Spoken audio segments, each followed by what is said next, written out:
Imagine this. You wake up, but you're not in your bed. Maybe you're downstairs. The room's a mess, something's broken, and worst of all, someone you care about is hurt. The crazy part? You have zero memory of what happened, but all the clues, they point straight at you. This is the terrifying world of somnambulism, or sleepwalking, a state where people can do incredibly complex and sometimes violent things with absolutely no conscious control. So let's dig in and figure out how that's even possible. And that brings us to the big one, the question at the heart of all this. It's a total legal and ethical nightmare, isn't it? It forces us to ask, where does your responsibility begin when your consciousness just ends? We're going to unpack the science and the history behind this bizarre phenomenon to see if we can find an answer. You know, for centuries, this kind of behavior was a complete and utter mystery. Long before we had brain scans and fancy sleep labs, people were just totally baffled. How could a sleeping body suddenly come to life and cause so much chaos? So this first part of our journey is all about that historical confusion. So check this out. For a whole century, it was basically a turf war over who got to define sleepwalking. Back in the 1740s, you had the clergy looking at it through a spiritual lens. Was the soul taking a little trip? Or was it something more sinister, like demonic possession?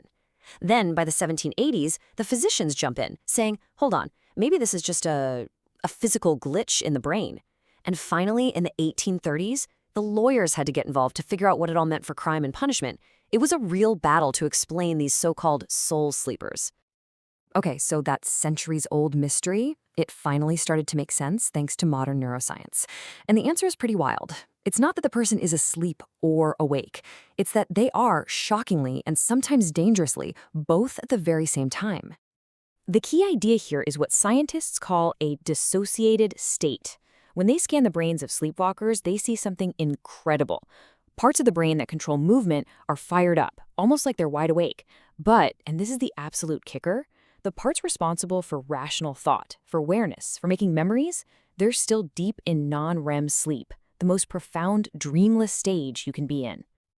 Think about it like this. Your brain's ancient emotional engine, the part that runs on pure instinct, fight or flight, that part is running on all cylinders.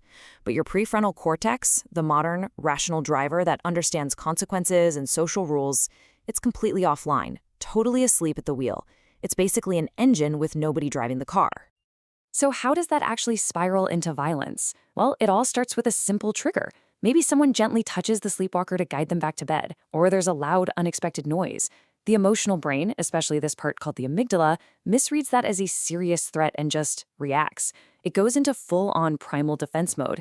But because that rational prefrontal cortex is snoozing, there's absolutely nothing to hit the brakes on that impulse. No second thought, no hesitation. The result is just pure, unfiltered, reactive aggression.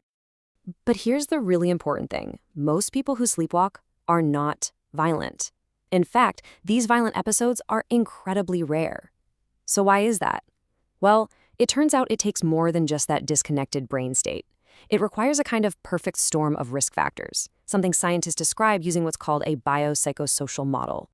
This model basically sorts the risks into 3 different buckets. Biologically, you might have a genetic predisposition, and we know it's more common in males under 50. Psychologically, if someone already struggles with impulse control when they're awake, or they use substances like alcohol, that raises the risk. And then there's a social bucket. A history of family violence, or even just the simple fact of having a weapon readily available can turn a confusing moment into a truly tragic one. It's when these vulnerabilities all line up that the real danger appears. So now that we have a better handle on the how and the why, we can shift gears from the mystery to something really practical: management. If you or someone you know sleepwalks, what can you actually do to make sure everyone stays safe? The first step, and honestly, this is the most critical one, is to create a safe environment. This is absolutely non-negotiable. We're talking locking all the doors and windows, putting a secure gate at the top of the stairs, clearing the floor of tripping hazards, and most importantly, as the Mayo Clinic advises, you have to remove and securely lock away anything that could possibly be used as a weapon: kitchen knives, fragile objects, and especially any firearms. The whole goal here is to prevent a tragedy before it even has a chance to happen. Beyond just safety-proofing the house, there are some pretty clear strategies for prevention.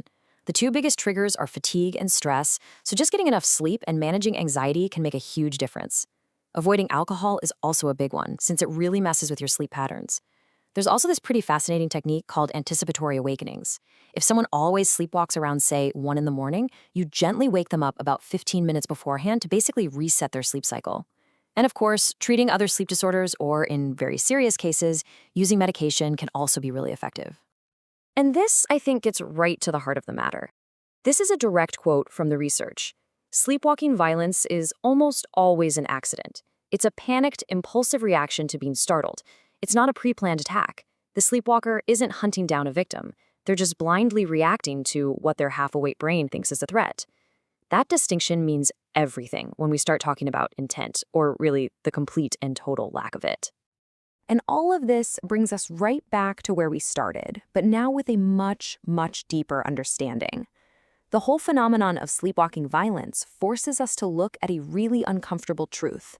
If our actions can become so completely detached from our conscious mind, from who we are, then can we really be held responsible for them? It's a question that doesn't just challenge our laws, but our entire idea of what it means to be in control of ourselves.